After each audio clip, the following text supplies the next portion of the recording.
Good morning, Park Forest Chicago High School District 163 parents, and welcome to our Parent University 105. Woo! Yes. This hour of power is established and set with the goal in mind for our busy parents. And so what we're going to do today is talk about our incomes versus our outcomes and having credit repair. We have thought enough to give you our very best. So ladies and gentlemen, without further ado, let's give it up for Miss Billie Jean. Okay, hi everyone. Like she said, I'm Billie Jean Gerges. I didn't mean for her to put my middle name in there, but she put me out there already.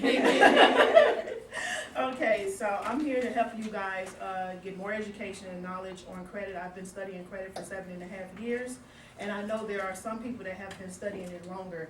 And it doesn't matter how long you do this, there's always something to learn. Credit is an ongoing process. There's a lot of laws.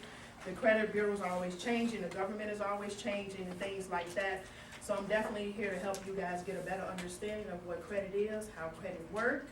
And I'm going to give you guys the basics, some of this stuff you already know, and I'm just going to try to cram as much information I can within this hour. And if you have any additional questions, I can answer them possibly at the end. If I don't have the answer, I will definitely get back to you. My information is on the back of this packet, and I'll also be giving you guys my card. So we're going to start here on page 2. And page 2 basically talk about what is credit. And I'm just going to read this and, give some additional information. And I know you guys' information is probably kind of small, so just follow along with me. So credit is an agreement whereby a financial institution agrees to lend a borrower a maximum amount of money over a given period of time. Interest is typically charged on an outstanding balance. And we also know that depending on your credit, your interest rates can be high or they can be low. So I just want to give you guys a brief example. You walk into the dealership and they give you a car. It's 2020, they give you a 2011, maybe 2013, $15,000. You go home, you've been paying this car off for maybe 2 years now. You look at your credit and that $15,000 is only at $13,000. And that's because your interest rate is high. Interest is accumulating every day. And you're like, I'm paying my car note on time, but your interest rate is so high, it just seems like you're not paying anything. So that's really the best reason to get your credit together, because you can't have lower interest rate and better opportunities of achieving things.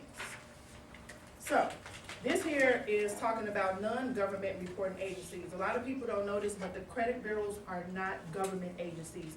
They're actually LLCs and they're private agencies.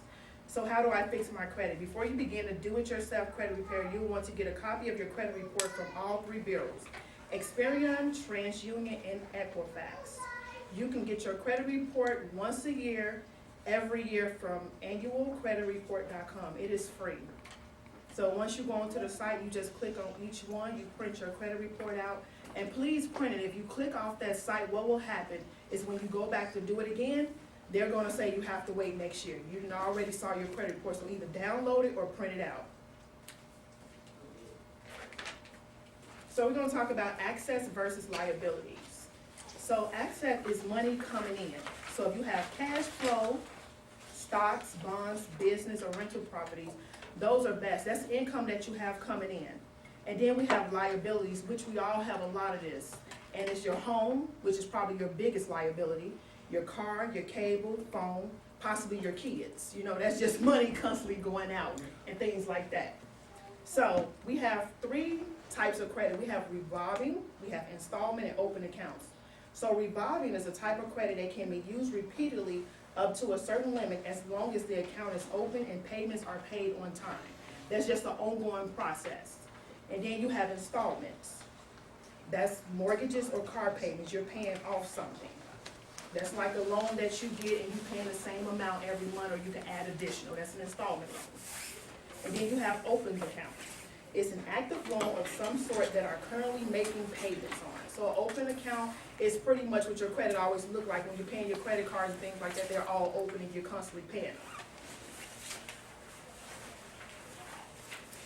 So how to calculate your credit score? So obviously poor is 300 to 579. Then you have fair, good, very good, and exceptional.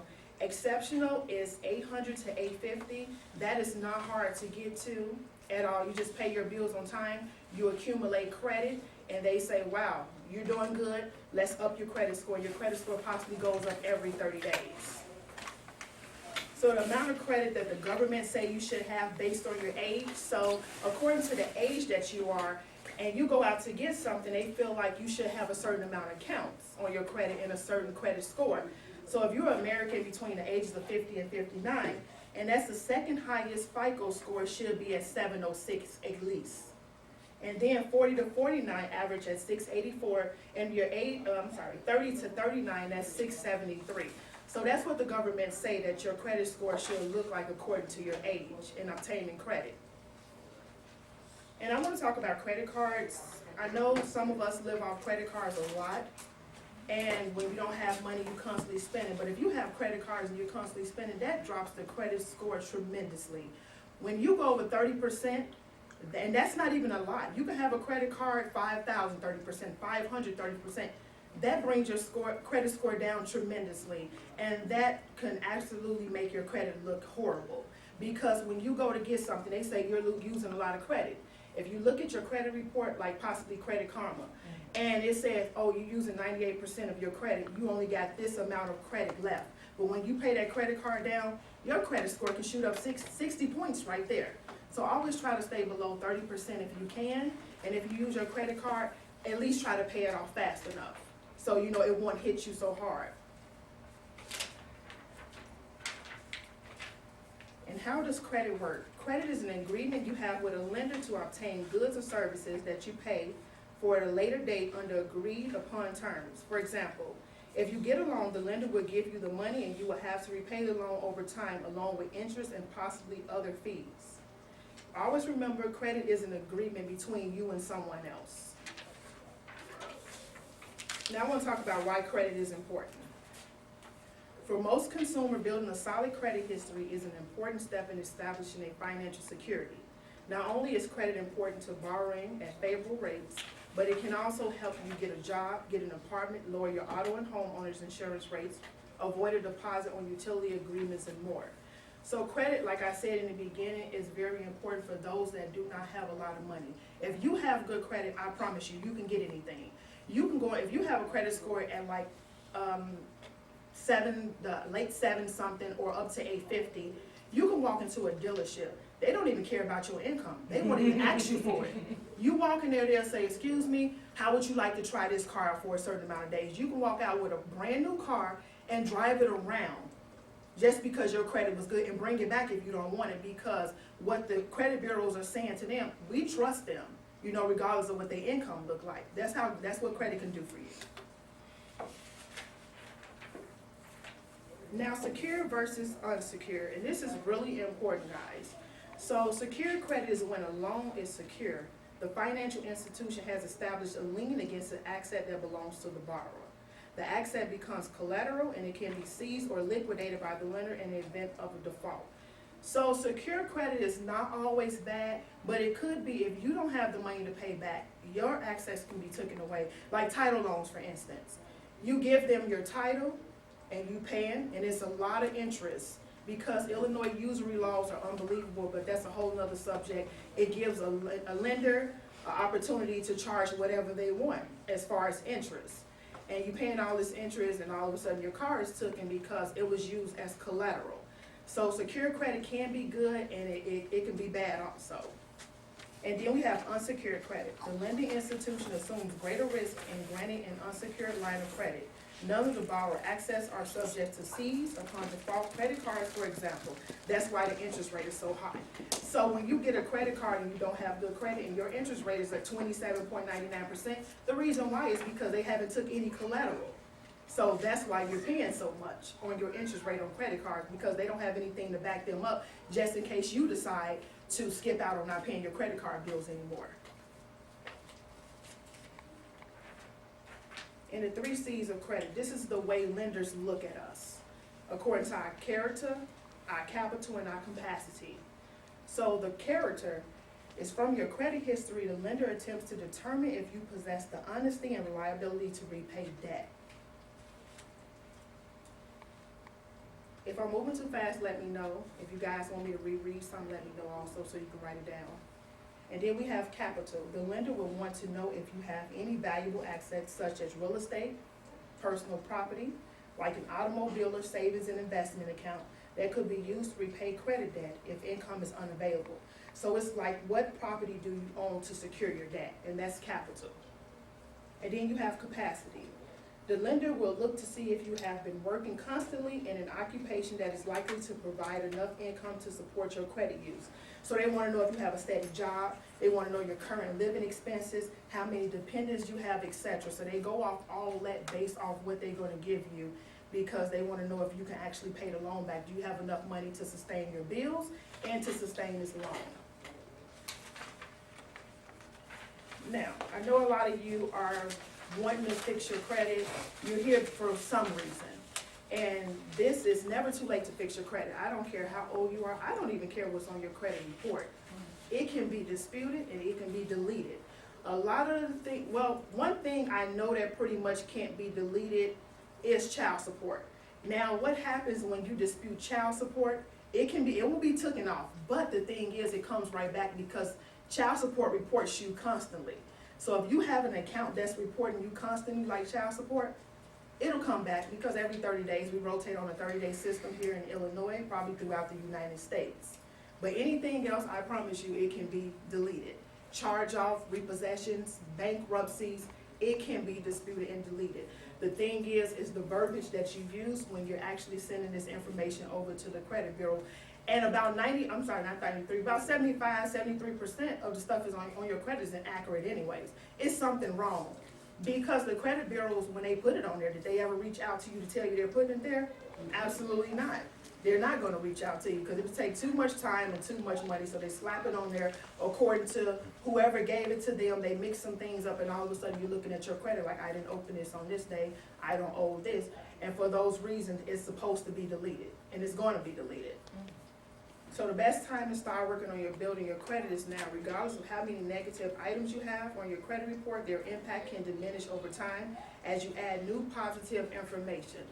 So as you add new positive credit, if you decided, okay, I don't want to fix my credit, and you start, building credit, paying credit card bills on time, and all these high interest rates you have, but you're doing everything on time, the new creditor will look at that like, okay, they're paying on time. They haven't been late or had anything wrong for 7 years or 8 years now, but still you get a high interest rate because your credit score is low because of these things that have been sitting there anyways.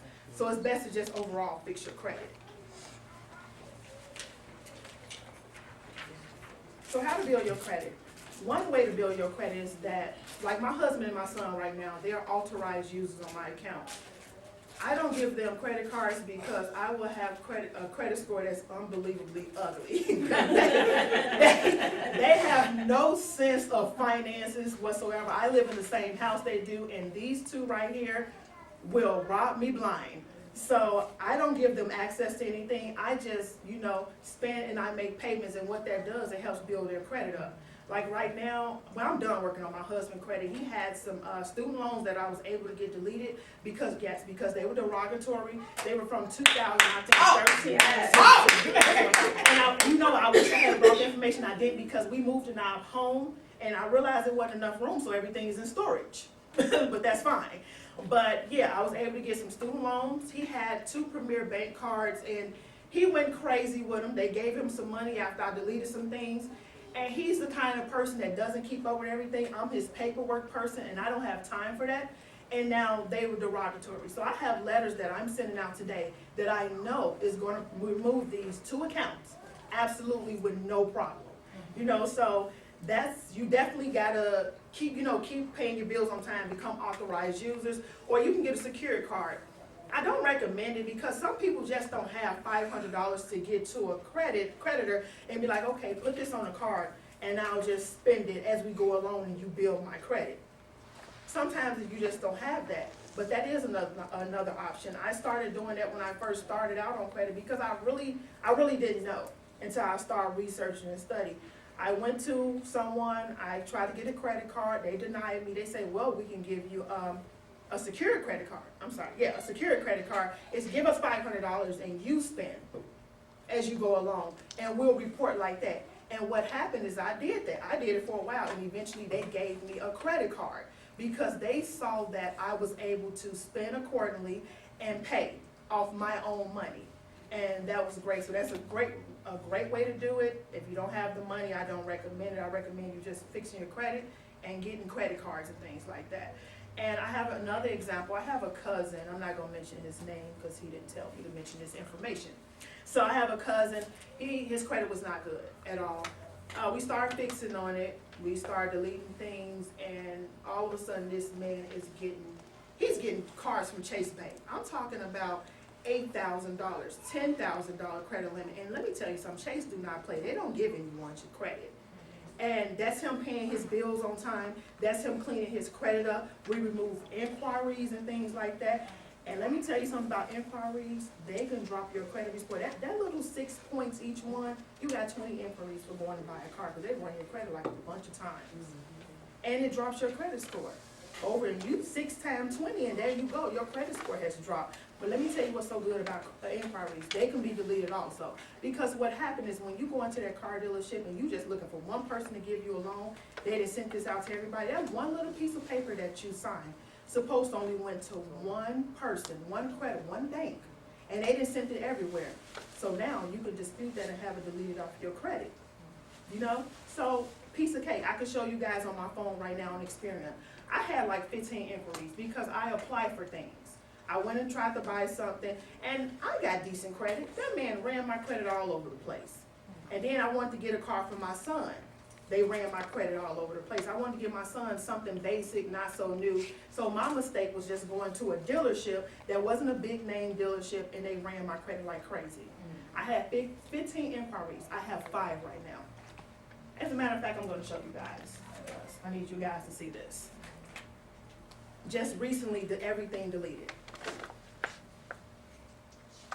Well, since we're close to the last slide, can I ask you a question while you look? You can sure I ask can. a question? You guys can ask me any questions you want right While now. you're Yes. looking there, because we wanted to make sure that she had enough time to actually get through all of the information. But now we're getting to the good part, because if you have questions about you or your account, then we want to make sure that she's able to answer those questions for you. But I know that there are 2, I guess, general questions. How often should a person check their credit? Because I know it's free annually. Yes. But how often should I really, because I'm just thinking about things like stolen identity. My mom had her identity stolen. Okay. And it's major when you have the kind of credit my mother has and the income that my mother has. When her credit was stolen by, she went into Target. And actually the girl at Target took her credit card, she used her name, she knew my mom, she was always frequenting there. And so when the banks ended up tracing it back, it actually was a cashier at Target that had stolen my mom's identity. So how often, because my mom started, they were like, you own a house in Wisconsin, and the house in Wisconsin, my mother's like, no, I've got one in Creed, I got them in Chicago Heights, I've got them in Park Forest. She was like, no, and someone had actually stolen her credit. But because she wasn't watching, if you will, and had she waited an entire year, there's no telling what could have happened. So that was question number 1. How often should I actually be checking? Well, honestly, I check my credit every day. I go, I'm serious, because I'm just like, let me check. Even I know no one is going to steal my identity because my credit reports are locked. You Good, can't steal my what I'm identities. So, repeat that? You said your credit They're locked. They're frozen. So as far as that, what you can do, you can go to each creditor like Equifax.com/freeze and so on.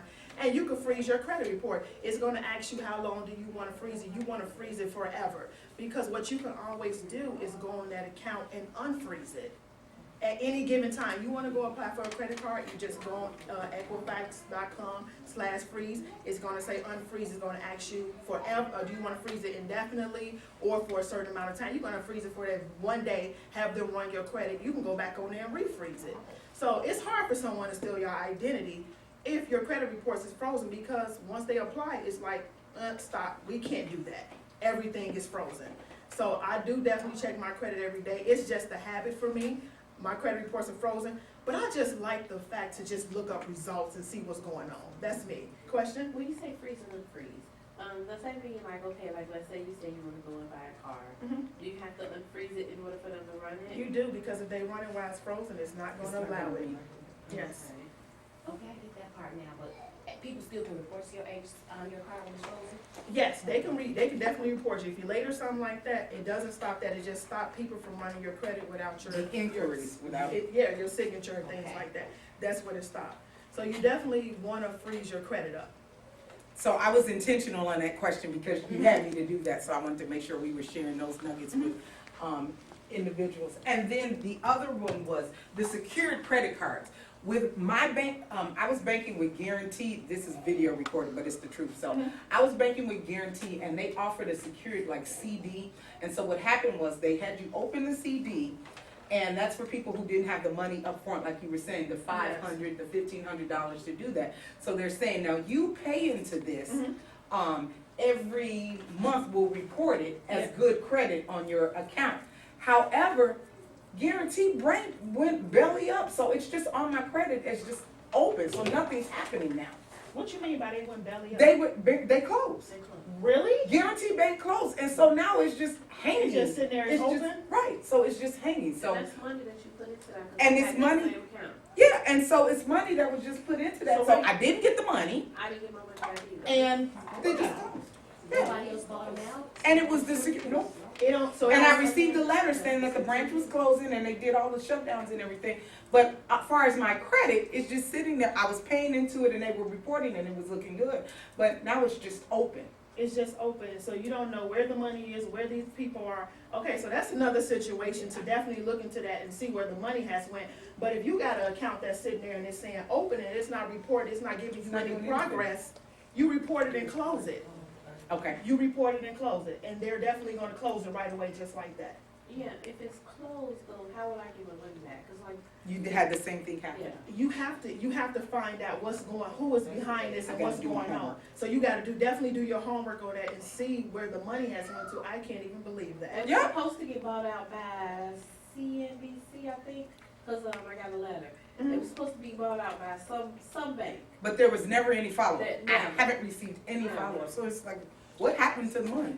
Yeah, you need to write that down. I'll do my research and see if I can find someone that actually holds you guys' income. Right. That's serious. Yeah. Yeah. What happened? But I'm sorry. for you, with creditor, Guarantee, I had an account with them, and earlier this year, somebody called me like I owe some money on account, and I'm like, no, I never used this account, I just opened it and left it alone. But it is a number I look for, Ms. Renee, and you can call somebody, because Guarantee are still in business, but they're not in business. So they were trying to tell me I owe this money, and it was a fraud, and they were like, well, we didn't call you out, we just send your loan. So some people actually picked it up for people who We'll buy it and like, I say some criminals picked it up, and they actually calling people and like, oh yeah, you owe this money, pay us back, cause we gonna take you to jail. Obviously, I'm not in jail. Sure. Yeah, this was earlier this year. I'm like, no, I don't know if this is gonna account, but it was some people still with Guarantee. I found it on the internet, so they do have a central office that just don't have any branches. So got it. Okay, that is great information because I will tell you that on this side, I considered that a horror story. But then on the flip side, I was banking with TCF Bank, and then they actually sent me a letter and cut me a check because they were saying that TCF Bank was doing something. This is Miss Renee's opinion and no one else's, but I used to think that TCF was the mafia because they would hit you for everything. Oh, if you $6 and they let you swipe that card, they're charging you $34. And so I closed that account. But I guess someone sued TCF Bank, and so they had a lawsuit, and so they actually sent out checks to people. So if you were ever a TCF customer, you might have some money in holding if they were trying to reach you or something to that effect as well. And that's my little credit banking kind of thing. But they did send me a check and contacted me. And I guess because I'm still at the same address and all of my information was still the same. But there were lots of people that were saying that, hey, I used to bank with TCF because I put it on Facebook. That Facebook is everything. And they were saying, I didn't get a check. Look for it. So wait for it. Okay. But if anyone else had any questions, I just want to put those ask questions. two Whatever information I have here, I'll give you your email address. I'll email it to you, my disputes and how they were deleted, just to prove you guys, and for a reason, things can be deleted. You have a question? I do. I have a question about the student loan and getting those removed off of the report. What's the process with that? Because I know you still owe the money, which I'm okay with, but how do you get it removed off the report and does it come back? wait, let me come over and record this. I knew someone would ask that question. I didn't write it down. Okay, so you want to know about student loans. It depends on how they're reporting. My husband's student loans were reporting derogatory. They was closed out, they was backed up and things like that. They wasn't in deferment or anything. Like I have student loans, they're in deferment, so they're fine. And I just pay on them here and there. But it depends, how is your student loans reporting? Well, I have mine all consolidated, so, you know, it's being reported as just like what I owe. So you just consolidated with a company or something? With Fed loans, With Fed loans, are they attached to the government? I don't know, I'm guessing. I've seen that, they've actually asked me, did I wanna do that? What they do is they tax on a higher interest rate and they combine them all together. And then your student loan, like mine went from, they were telling me like, I owe about 60,000 in student loans. And they were telling me if I did that whole consolidating piece, the interest rate on it was so high that it came out to almost like $112,000 that I would be owing and paying back. But it wasn't government. Oh, It wasn't no, I don't government. have that one, It- I have the government one, and So- the interest rate is not very high at all. So they were, but is that based on your credit? No, it's No, based I'm on- saying, is it, the question is, could that be Oh, based on I your don't credit? think so. Cause That the- maybe mine is You worse know than what, yours. I don't think so, because when you go after the student loan, they give you whatever you qualify for and things like that. I don't think they base that on your credit. Okay. But with this Fed loans place, you say you don't know if they're attached to the government. So it's I just, would think they are. yeah, because, A lot of people use them, I think they are. And then they give you, the reason that I did it is because they give you different options to pay back, like income driven, like, so it's based off of your income of how much you owe and stuff like that. do it look derogatory or it's just sitting there? No, but it's so much that it's like, I want it to go away, I guess. What I can do is look into it, because my husband has student loans. If I'm not mistaken, I've seen that if FED loan, I think I've seen that on his credit report. I think I've seen that, so if I'm not mistaken, I think that's who the credit, what it was reporting as when I got it deleted. But can you delete it? Absolutely, you can delete it. You can just remove it. I know you don't wanna see it because it's just sitting there and looks like a lot, but I'm gonna tell you something, student loans do not affect anything that you're doing. And when you're going to get anything, a house, or apartment, a car, utilities, they do not care about student loans, because that has something to do with the government. Credit bureaus are not government agencies. So they can't overstep the boundaries of the government, so yeah, they don't care. Is it possible to get them deleted? Absolutely. So if they're not constantly reporting, you can have it deleted and never be reported again. Do you still owe it? Absolutely you do. Right. You'll just never see it on your credit report.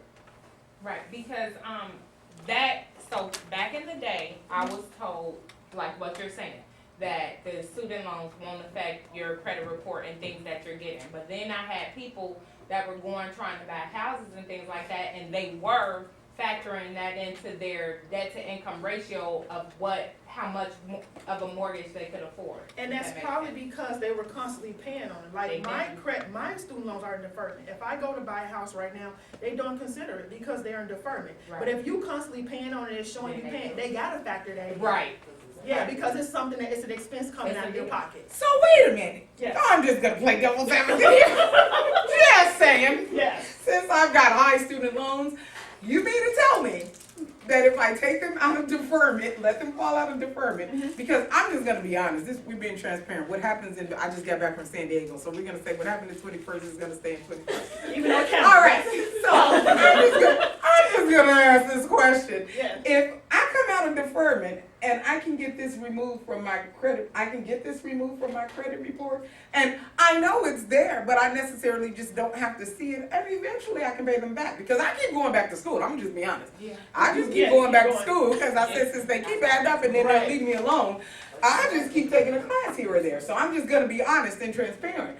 But you mean to tell me that you're saying, if I get these things out of deferment, I can have them removed from my credit and it won't interfere with anything that I'm trying to do? Because we're gonna get to savings and actually real estate and property, and that's one of my questions, so I can sort of get If you get your student loans out of deferment, what happens is that they're knowledgeable that you're gonna start paying them. See, deferment means that possibly you can't afford it, or you're still going to school or something like that, so that's why they sit in deferment. If you take them out of deferment, what's gonna happen is gonna start showing that you're paying as agreed. So if you're paying as agreed, no, that's not what I'm saying, Ms. Harcourt. If you're paying as agreed, no, it's gonna constantly report, because you gotta remember, when you're paying something, it reports every 30 days. It reports every 30. So leave them in deferment and keep going to school. Look. Oh my, yes, we love education. Lifelong Education learners. is good. Lifelong learners. Any Okay. other questions you guys have? So you mentioned about writing letters to like dispute and remove. How do you go about getting started with, what do you put on the letters? Like what language, because you said you don't want to be too, So, As far as answering your question, what verbiage do you use when you're writing letters? It depends on what you're writing for and who you're writing to. A lot of accounts report differently. So if it's a letter that goes to that account, you know, it's so many letters out here you can use. I kid you not, I got like 300 letters at home. Yes, 300 letters, some I put together myself, but that's me going after the creditor saying whatever I want to say to get that account removed. So it depends on what the account is saying. Is derogatory? Is it late? Is it a charge off? You have to write a letter according to what that account looks like. And then on the opposite end, that was a great question, Ashley. Thank you for, and after I write my letter and I choose to dispute it, there's a timeline and a time frame in which they got to respond. Absolutely. The credit bureaus have 30 days to update or report that it's been verified, okay? If you call them and you check the status, that adds an additional 15 days. That's why they say 30 to 45 days. So when you're disputing something, never contact the credit bureaus, not even with a letter, don't text message, don't do nothing. Because they say, okay, you contacted us, now we gotta add an additional 15 days. That can start the process all over again. So the way that it works, when you go to write a letter to the credit bureaus, they got so many letters coming in, they really don't even have time to acknowledge what you're saying. So they send you a letter back saying, this account has been verified. That's to stop you. No, it hasn't, because they never sent you the information that said, what have you signed? How did you verify it? Send me the information that make me think that you verified this account. And that's part of a law. That's part of a law that the government put in place. I have a letter on that you send. That's how I got my husband's student loans removed. I have a letter that you sent to the credit bureaus that I put together based on the laws that I seen from the government.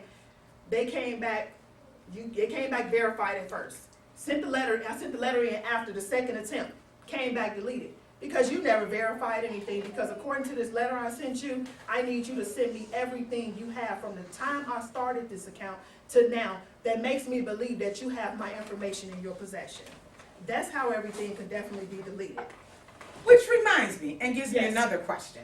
And I'm being very intentional on these What questions. the questions? So if I had let's just say a cable bill or AT&T bill, and the cable sort of prorates your bills, and so now it's ridiculous, and I'm not gonna call them the mafia, but when your bill is the size of your condo for cable, I'm just saying, I didn't mention any names. Right. I would say, then you decide that, okay, I ain't paying this cable bill, this is ridiculous, and I got me a Fire Stick. Now, I got MCHIJKLMNOP calling me, telling me that I owe them, when I never had an agreement with you, and Good question. you're not the cable company, and you're not AT&T, but now you're telling me I owe you. I'm intentional in my question. Can you address that? Absolutely. So when you got a bill and it's not from the actual creditor, it can definitely be deleted. Not even 30 days. The credit bureau deleted in 15. You just didn't get the letter until 30 days. And the reason why, because why do I have to pay someone that already bought my account? You paid my debt already. So I don't owe anything. So when I say that can be disputed and deleted right away, that's absolutely no problem. You don't have that creditor. You write a letter saying, I don't know who you are, never had an account, send me the information. And that can definitely be deleted. Now, on the other hand, if you had an account with Comcast and Comcast decided to report derogatory later, whatever, I don't even think Comcast do that anymore. I think they actually, Comcast send you right to collections. Right to collections. They don't even- 28 days, I work there. In Yep. 28 days. Yep. Did you hear? They You heard it send you here right first. to collections. You don't have an account with that collection agency. Where they deleted, absolutely. Comcast don't even have a signed letter from you stating you ever had cable with them. Because when you call and get cable, it's just your social security number, your information. That could have been anyone. Not to downplay Comcast, I'm sorry. Not I'm at trying all. to do that. I've been to the AT&T, That's why they give Sprint. you all information and things like that. That can be deleted. Even if they did say AT&T, Sprint, Comcast, the actual creditors can be deleted. Because once you go to write that credit repair letter to that creditor, and it's X, Y, and Z or whoever, they go say, the credit bureau say, darn, we can't get this information. This account has been bought, and we know these people don't have any documentation on file, because what they do is buy it from the actual creditor. They don't request it, they just go buy it, and they coming after you for the full balance when they only paid $10 for their account. $20 or what have you. But they keep calling my phone, Billie Jean, and they keep calling my They keep phone, calling you? and they keep saying, "Are you Renee Hawthorne?" And I'm talking to them, and they're trying to get me to say things, Billie Jean. Can you help us with that? Absolutely, yes. Let me tell you guys, when a collection company call you, you don't say nothing. What you do is you get a piece of paper, you write a cease and desist letter, you send it to them, they will not contact you anymore. That's what you do. I used It's to a be letter for that collector, also. And She's I a used to work collector. for companies, they used to buy off accounts, like you said, for like $10 just to Yeah, and make then- money off their Yep, company. and then you gotta pay them And we $400. go through this little dialogue, where we call anybody who think that they know you. Yeah. And once somebody say, she's not here right now, we know we get close, so now we're gonna continue to stalk until they give Yes. us your number, so we can stop calling them. Because you just to verify something by saying she's Exactly. not here. Oh, this is her Yeah. number, but she's not available. They know her. So you don't say nothing. I used to have collection companies calling me before my credit got together. I just hang up on them. I'm gonna let you know, I'm deaf, mute, and I'm out of there. Like, I don't know nothing. If you write a cease and desist letter, this tells them to stop. According to the government laws, if I write you this letter, you cannot call me, you cannot contact me, you can't do nothing. But what you doing is you report it and then we get it deleted. That's how that works. I have a question. Mhm. So how does it work with getting bankruptcies off of your credit? Because aren't they supposed to fall off 7 to 10 years, or what's the rule? Let me tell you guys something. I'm not gonna say when I did, but it was a while ago. I filed bankruptcy. I filed a Chapter 7 because I had went in debt. And I had Chapter 7 all across the board. It wasn't reporting any balance or anything, but I had Chapter 7. Did I get it deleted? Yes. My credit report do not say bankruptcy. Have I filed the bankruptcy? Yes, it's just not there. Yeah. So when I go apply for credit, they won't know it. That's great. So yes, it can, Chapter 7 and Chapter 13, it can be deleted. I'm sorry, tongue tied, it can be deleted. And we talked about now how to build your credit. That was our last slide that we wanted to look at. And then you were looking up something on your phone as far as the increase. You wanted Yeah, to I show was us. looking up, you guys, you have time? I was looking up some information. Okay, so I disputed, I have like about, I think it's about 15 accounts here. And what it's gonna show you guys is just said account disputed, account disputed. And if you go down a list, it's gonna say deleted, deleted, deleted. This account was deleted, so let me see here. Is that gonna show up on your credit report when somebody looking at it though, disputed and deleted, or is it just not gonna be there at all? It's not gonna be there at all. When you dispute something, it's deleted, it's no longer there, it's gone. Now, if you disputing something and you pull your credit report, it'll say, if they hadn't deleted it yet, it'll say this account is being disputed according to the FCRA and things like that. So it will say something if they haven't been deleted, but of course not, it's not gonna be there, it's no trace of it, it's like it's never existed. So I'm just gonna walk around here. So you see, I have these right here, you see where it says inquiry updates? So those are a lot of inquiries, yeah, there's a lot of them, because when you go buy a car and they're shopping around, what had happened is I actually tried to get it in me and my son's name. My son doesn't have good credit because he went and bought a car and thought he was doing something, and he had to do a voluntary repossession. So I had to go on account with him. Due to the fact I went on account with him, they wanted to run credit like crazy because they trying to find someone that'll approve my good credit with his repossession. That's why I made a mistake. I should just went after it myself, but I didn't want to because I wanted to say when he going to default or whatever, he's pretty much on his own, and I'm gonna just take care of what I have to take care of on my end. So let me see here. Let me show you a few of them. And while she's showing you that, you also mentioned earlier about finding someone with good credit when we're trying to rebuild our credit. Yes. And if you can find someone with good credit that can make you an authorized user. So if my mom loved me enough because her name is so wonderful and she'd like to make me an authorized user to help me build up my credit, could you address that? I know that you're showing that Yeah, at that's that time, but That's fine. If I that's can't get to it, I'll definitely email you guys the results. I'll show you the picture of when I disputed them and deleted them, since we have a lot of questions. So with that being said, if your mom has excellent credit, she can call that creditor, the credit card or whatever. I want to add my daughter as authorized user. And what happens is that as your mom paying that bill, that makes your credit score go up.